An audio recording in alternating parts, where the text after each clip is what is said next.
هدى للمتقين صدق الله العظيم।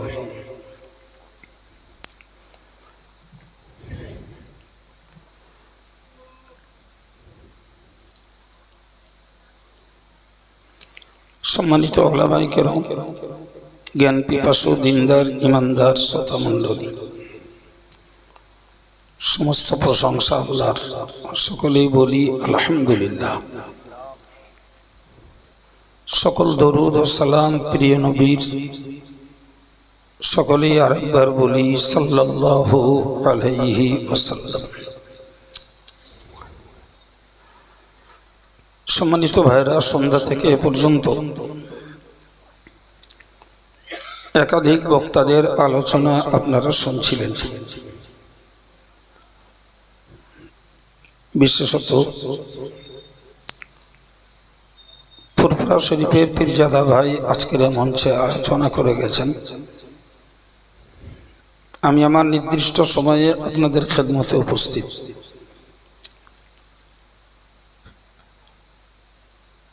আল্লাহ তৌফিক দিলে কিছু আলোচনা করার নিয়ত করছি। তো একবারের জন্য আহ্বান করছি, যারা বাইরে আছেন, রাত জাগছেন যখন, মজলিসটাতে আসুন। দেখুন, এই মজলিস সর্বতভাবে কল্যাণের, বরকতের। এই মজলিসে বসাতে গুনাহ মাফ হয়। এই মজলিসে বসাতে সওয়াব হয়। এই মজলিসে বসাতে মনের শান্তি পাওয়া যায়। এই মজলিসে বসাতে আল্লাহ পাকের রহমত পাওয়া যায়। সর্বোপরি এই মজলিসে বসলে পরে ফেরেশতাদের দোয়া পাওয়া যায়। সুবহানাল্লাহ বলেন। সুতরাং যাদের সুযোগ আছে তাদের কাছে আমার নিবেদন, শেষ সময়টুকু বাইরে না কাটিয়ে জরুরি কাজে যদি না থাকেন মজলিসটাতে আসুন। কিছুক্ষণ কোরআনকে সামনে রেখে কিছু জ্ঞান চর্চা করি। তাতে একদিকে মানসিক শান্তি মিলবে, জীবনটা গড়ার পক্ষে কিছু সহায়তামূলক কথা সংগ্রহ করা যাবে ইনশাআল্লাহ। এটি মুক্তবের পক্ষে আয়োজিত ওয়াজ ও দোয়ার মজলিস।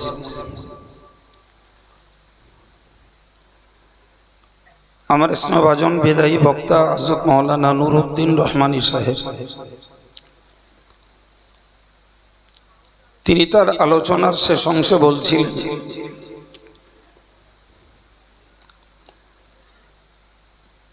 মানুষের দেহের যে গোশতটুকু হারাম দ্বারা উৎপন্ন হয়, ওই মানুষটার ঠিকানা হয় জাহান্নাম।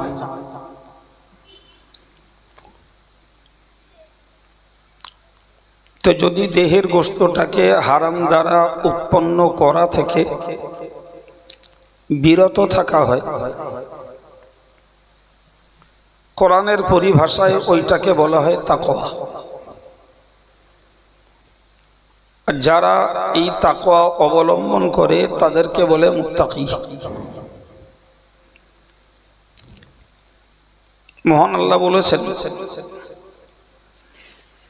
ওয়াজান্নাতিন আরদুহাস সামাওয়াতু ওয়াল আরদ। ওই জান্নাত যার প্রশস্ততা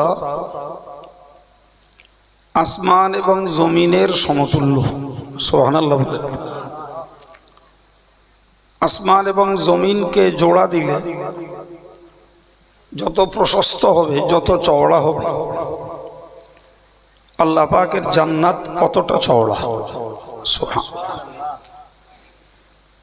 আল্লাহ বলেছেন, উইদ্দাত লিল মুত্তাকিন, আমি ওই জান্নাত বানিয়েছি মুত্তাকি যারা তাদের জন্য। মন খুলে সুবহানাল্লাহ বলুন। আমি একটু আগে বলেছি যারা হারাম থেকে বিরত হয়, এই বিরত হওয়াটাকে কোরআনের ভাষায় বলা হয় তাকওয়া।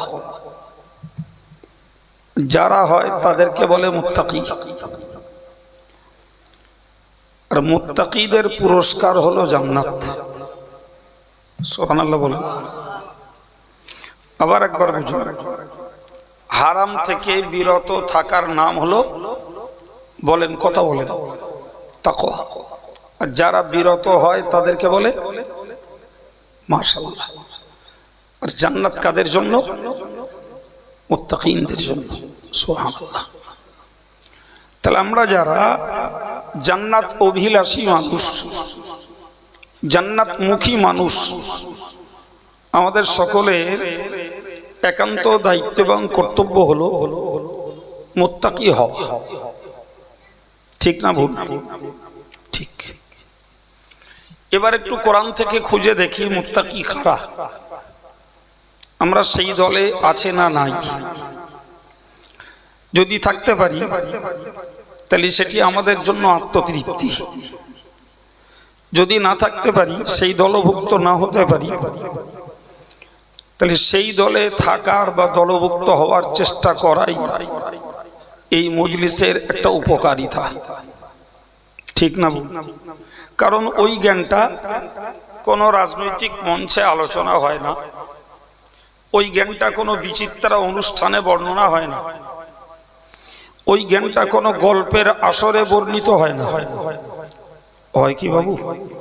ওই জ্ঞানটা আলোচনা হয় এই জাতীয় ইসলামী জ্ঞান চক্রের মজলিসে। সুবহানাল্লাহ। কয়েক মিনিট, বেশিক্ষণ নয়, একদম সাদামাটা কথায় আমরা একটু নিজেদেরকে ভাবি। আল্লাহ পাক বললেন যে কোরআন তোমরা মক্তব মাদ্রাসায় পড়াও, যে কোরআন তোমাদের ঘরে ঘরে আছে, যে কোরআন তোমরা পড়তে পারো, ঘরের মেয়েরা পড়তে পারে, বাচ্চা ছেলে মেয়েরা পড়তে পারে, পড়ে। এই কোরআনে কোনো সন্দেহ নেই। সুবহানাল্লাহ। অর্থাৎ এটি আল্লাহর পক্ষ থেকে এসেছে, এতে কোনো সন্দেহ নেই। এরপরে আল্লাহ বললেন হুদাল লিল মুত্তাকিন। এই কোরআন হলো মুত্তাকিনদের জন্য পথ প্রদর্শক। সুবহানাল্লাহ বলেন। আর একটু জোরে বলেন, একটু মিলিয়ে নেন আগের কথাগুলো। হারাম থেকে বিরত থাকার নাম তাকওয়া। যেনারা বিরত থাকেন তাদেরকে বলে মুত্তাকি। আর মুত্তাকিনদের জন্য জান্নাত। সেই মুত্তাকিন কারা? এই আয়াত পাকে আল্লাহ বলছেন মুত্তাকিন কারা। নাম্বার 1, আল্লাযীনা ইউমিনুনা বিল গায়ব। প্রথম গুণ হলো যারা অদৃশ্যকে বিশ্বাস করে। একদম মুখস্থ করে ফেলুন, যারা অদৃশ্যকে। আলহামদুলিল্লাহ, আমরা প্রথম নম্বরের গুণটার অধিকারী। খুশিতে বলেন সুবহানাল্লাহ। যদি বলেন কেন? ভাই আমরাই না দেখা আল্লাহকে বিশ্বাস করি। কথা ঠিক না ভুল?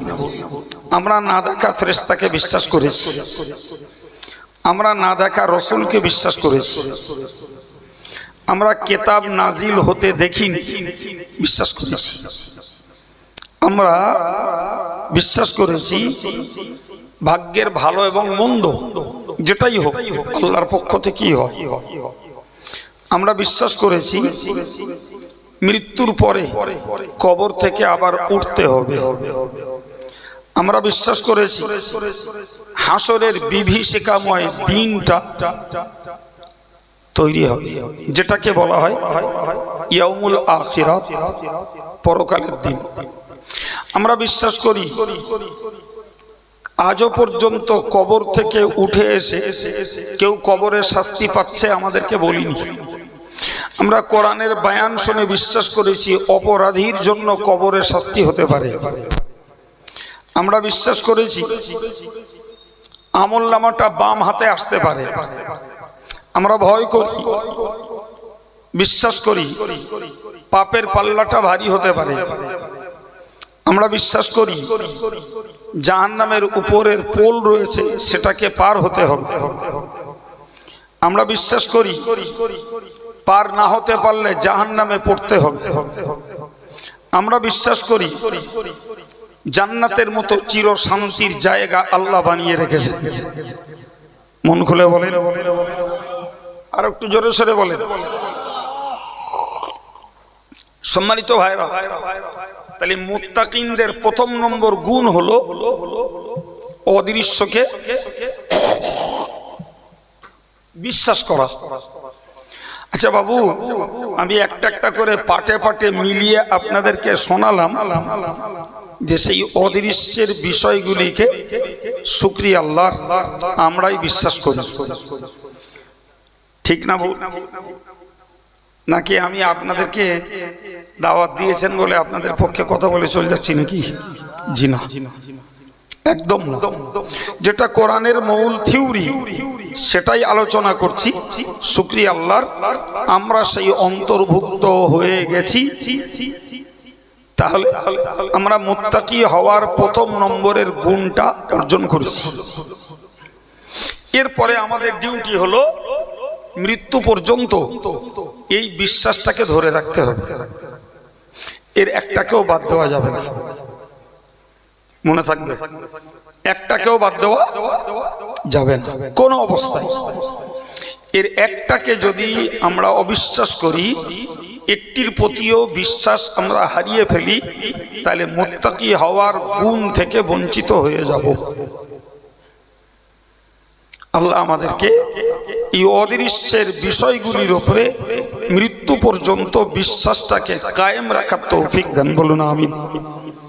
ভাই, আমি আপনাদেরকে সম্বোধন করে কথা বলেছি, কিন্তু আমার পর্দার মায়েরা যারা রাত জেগে পর্দায় বসে বসে কথাগুলো শুনছেন, ভাই এই বিষয়গুলির কোনোটিকে আলহামদুলিল্লাহ তারাও অবিশ্বাস করেন না। করেন কি? যদি কিছু সংখ্যক ভাই এবং মায়েরা এই অদৃশ্যের বিষয়গুলির কোনোটিকে অবিশ্বাস করেন, তাহলে তারা মুত্তাকি হতে পারলেন না। সম্মানিত ভাইয়েরা আমার, দ্বিতীয় নম্বরে আল্লাহ বলেছেন ওয়ায়ুকিমুনাস সালাতা। মুত্তাকিনদের দ্বিতীয় গুণ হলো তারা নামাজকে কায়েম করেন। আল্লাহ শুকরিয়া আদায় করে বলতে হয়, রাত জেগে ঠান্ডা খেয়ে যারা এই মজলিসে বসে আছি, আল্লাহ না করুন দু চারজন হয়তো বেনামাজি থাকতে পারেন, কিন্তু অধিকাংশ আমরা যারা রয়েছি আমরা আমাদের জীবনে নামাজটাকেও কায়েম করি, ঠিক না বল? আল্লাহ পাক বললেন নামাজ যারা কায়েম করে ওই মানুষগুলো হলো মুত্তাকি। অন্য আয়াত পাকে মহান আল্লাহ জানিয়েছেন, অন্য আয়াত পাকে আল্লাহ পাক জানিয়েছেন আল্লাযীনা ইউকিমুনাস সালাতা, যারা নামাজ কায়েম করে, ওয়া মিম্মা রাযাকনাহুম ইউনফিকুন, আমি আল্লাহ তাদেরকে যে সম্পদ দিয়েছি তা থেকে তারা আল্লাহর রাস্তায় দান করে। উলাইকা হুমুল মুমিনুনা হাক্কান, তারাই হলো নিশ্চিত ঈমানদার। আলহামদুলিল্লাহ, আমরা নামাজ কায়েম করি এবং যথারীতি আমরা আমাদের সামর্থ্য অনুযায়ী আল্লাহর রাস্তায় দান করি। পুরো মসজিদ করে দিতে পারি না, পুরো মাদ্রাসা করে দেওয়ার মতো সামর্থ্য আমাদের নেই, কিন্তু এই বৃহৎ বৃহৎ কাজগুলোতে আমরা পার্টনার হই, কিছু শরীক হই, 2000 দিয়ে 500 দিয়ে। জি, আল্লাহ বললেন আমি যা দিয়েছি তা থেকে যারা খরচ করে এরা যেমন মুমিন, এদের আরেক নাম মুত্তাকি। এটাও আমি আগের যে অংশ পড়ছিলাম তাতেও এটাও বিদ্যমান। যারা নামাজ কায়েম করে এবং আমার দিত অর্থ থেকে যারা দান করে, শুকরিয়া আদায় করে বলতে হয় আলহামদুলিল্লাহ আমরা নামাজ কায়েম করি, তাহলে আমরা মুত্তাকি হওয়ার দ্বিতীয় গুণটাও অর্জন করেছি। সুবহানাল্লাহ বলে। 3 নম্বর, আমরা দান করি, তার মানে মুত্তাকি হওয়ার তৃতীয় গুণটাও আমরা অর্জন করেছি। কি গো, মনে খুশি লাগছে না? মনে আনন্দ লাগা তো উচিত, কারণ আমরা যে গুণগুলোকে অর্জন করেছি কোরআন থেকে প্রমাণ হচ্ছে ওই গুণগুলো মুত্তাকিদের গুণ। আর মুত্তাকিদের জন্য কি আছে বাবা? সবাই মিলে বলেন, জান্নাত। আর ঈমানদার যদি ধর্ম জীবনে সাধনা করার পরে মৃত্যুর পরে জান্নাত পায়, তাহলে ঈমানদারের আর তো কিছু চাহিদা থাকার কথা নয় নাকি? তবে তারপরেও আমাদের ইচ্ছার বাইরে, আমাদের লোভের বাইরে, আমাদের স্মরণের বাইরে আল্লাহ পাক আমাদেরকে আর একটা নিয়ামত দেবেন।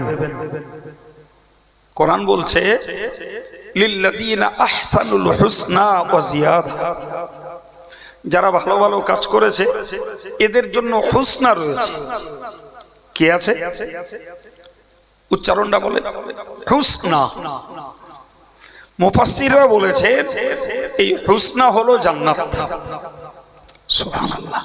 পরে বলেছেন ও জিয়াদা, এদের জন্য শুধু জান্নাত নেই, অতিরিক্ত আরেকটা পুরস্কার আছে যেটা বান্দাদের মনে থাকবে না। আল্লাহ বললেন জান্নাতীদের অতিরিক্ত আরেকটা পুরস্কার হলো আমার দিদার, আমার দর্শন। জোরে বলেন সুবহানাল্লাহ। আল্লাহ জান্নাতীদেরকে জান্নাত দিয়ে জিজ্ঞাসা করবেন, হে জান্নাতীরা, তোমাদের আর কিছু চাহিদা আছে? আর কিছু পেতে চাও তোমরা? জি, জান্নাতীরা এমনি বলবে, ওয়াকালুল হামদুলিল্লাহিল্লাযী সাদাকানা ওয়া'দা ওয়া আওরাসানাল আরদা নাতাবাওয়াউ হাইসু মিনাল জান্নাতি হাইসু নাশা।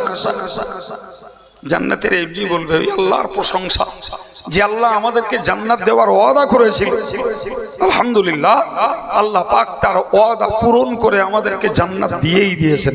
সুবহানাল্লাহ। তো আল্লাহ বলবেন, বান্দা তোমরা তো জান্নাত পেয়েছো, আর কিছু আশা, লোভ, লালসা তোমাদের আর আছে? তো বান্দারা বলবে, আল্লাহ আমরা যা আমল করেছি জীবনে তার থেকে অনেক উত্তম বদলা তুমি আমাদেরকে দিয়েছো। সুবহানাল্লাহ। আলহামদুলিল্লাহ। জি, অনেক উত্তম বদলা দিয়েছো, সুতরাং এর পরে আমাদের চাওয়া পাওয়ার আর কিছু নেই। আল্লাহ বলবেন, বান্দা তোমরা একটু মনে করে দেখো আর কিছু তোমাদের চাওয়া পাওয়ার আছে কিনা। তো জান্নাতীরা মনেই করতে পারবে না। আল্লাহ মনে করিয়ে দেবেন, বান্দা তোমাদেরকে যেমন জান্নাত দেওয়ার ওয়াদা করেছিলাম তেমন তোমাদেরকে ওয়াদা করেছিলাম আমার দর্শন তোমাদেরকে দেব। তোমরা আমার দেখতে পেয়েছো? তো জান্নাতীরা বলবে না, তো আল্লাহ দেখতে পাইনি। আল্লাহ পাক এক ঝলক জান্নাতীদেরকে তার দিদার, তার দর্শন দান করবেন। এক ঝলকের দর্শনে জান্নাতীরা পাগলা হয়ে যাবে। শুধুই বলবে, আল্লাহ জান্নাত চাই না, শুধু চাই তোমাকে একটু দেখতে। সুবহানাল্লাহ। জান্নাতের দরকার না। আল্লাহু আকবার। যেখানে হাদিস শরীফে বলা আছে আ'আত্তুলিল মুত্তাকিন, আল্লাহ নিজে বলছেন আমি জান্নাতীদের জন্য, মুত্তাকিনদের জন্য জান্নাত বানিয়েছি। আমি মুত্তাকিনদের জন্য জান্নাত বানিয়েছি। মা লা আইনুন রাআত, সে জান্নাতের সৌন্দর্য আর দৃশ্য পৃথিবীর কোনো চোখ দেখিনি। ওয়ালা উযুনুন সামিআ, জগতের কোন কান জান্নাতের পূর্ণ বিবরণ শুনতেও পাইনি। ওয়ালা খাতারা কলবু বাশার, কোন মানুষের হৃদয় জান্নাতের অনুভবও করতে পারিনি। তার মানে কি, দুনিয়ায় যা দেখেছি, যা শুনেছি, যা অনুভব করেছি, জান্নাতের নাজ নিয়ামতের সঙ্গে এর একটিরও মিল নাই। সুবহানাল্লাহ বলেন। এখানেও ঘর বাড়ি আছে, সেখানেও ঘর বাড়ি আছে, এখানেও বাগান আছে, সেখানেও বাগান আছে, এখানেও নদী নালা আছে, সেখানেও নদী আছে, এখানেও আপেল, নাশপাতি, কলা, আঙ্গুর, ফল ফুলারি আছে, সেখানেও এই নামেরই ফল ফুলারি আছে। আল্লাহ বলেছেন ও উতুবিহি মুতাশাবিহা, তোমাদেরকে জান্নাতে যা দেওয়া হবে সেটা দেখতে শুনতে দুনিয়ার মতো, অথচ তার টেস্ট, তার স্বাদের কোনো খাবার পৃথিবীর কোনো মানুষ খেতে পায়নি। আর একটু জোরে বলেন সুবহানাল্লাহ।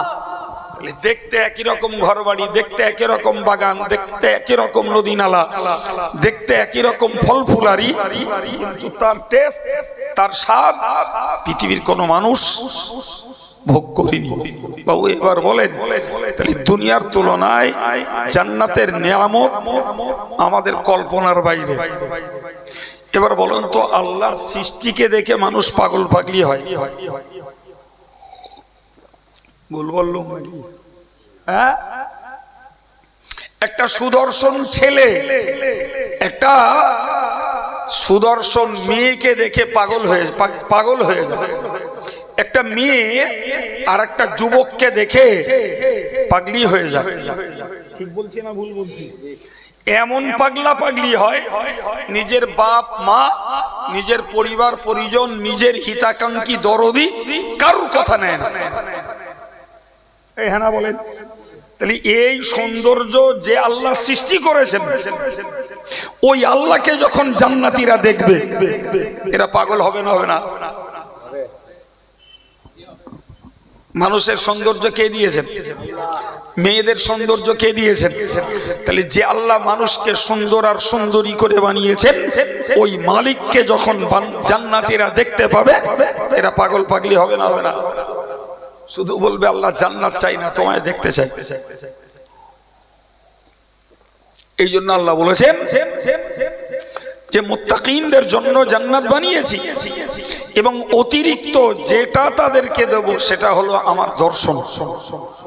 আমরা কেউ দেখিনি বাবু, আল্লাহকে দেখেছি, আল্লাহকে দেখেছি, অজনসিয়তে শুনেছি। যারা যারা আল্লাহ দেখেছেন, আমার নবী দেখেছেন,